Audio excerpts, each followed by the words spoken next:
fundamental conceptual underpinnings of the Indo-Pacific concept, or whether it is merely a temporary glitch and things will, business as usual will resume. Even the creation of the phrase Indo-Pacific, which you'll remember came out of Washington, not out of New Delhi, was an indication of the way in which the Washington as a capital saw this region. Russia is currently also pursuing a sort of multi-alignment if we consider its relations with India as well as China.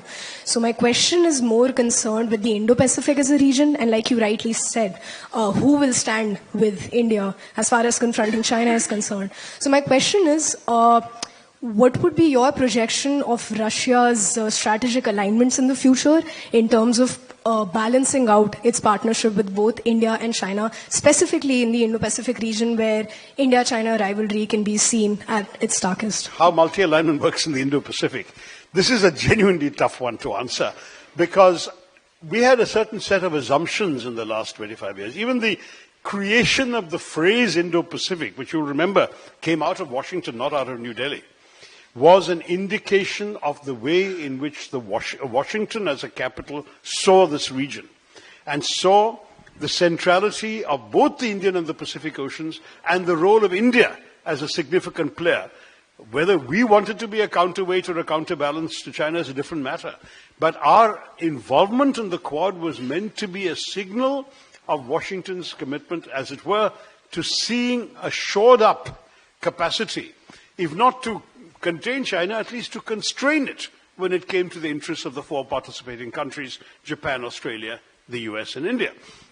In turn, India, for example, talked about the importance of freedom of navigation and so on, even though for us that has not been a major issue. Our major issues relate to land problems, which the others don't directly have. But at the same time, right now, the way in which Mr. Trump has behaved, and particularly after the so-called G2 meeting in Busan, one really has to worry whether the fundamental conceptual underpinnings of the Indo-Pacific concept, and therefore of the Quad itself, have been tossed aside, or whether it is merely a temporary glitch and things will, business as usual will resume. We don't know.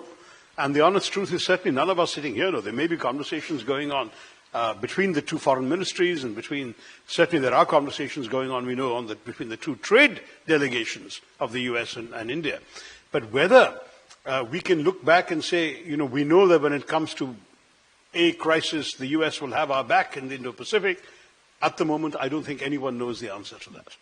And therefore, it's premature for us to give you a conclusive answer. All I can say is we have to be alert, we have to continue our dialogue. There are 4 members of the Quad. We can talk to all of them individually, even if we can't have a collective summit, as was initially planned.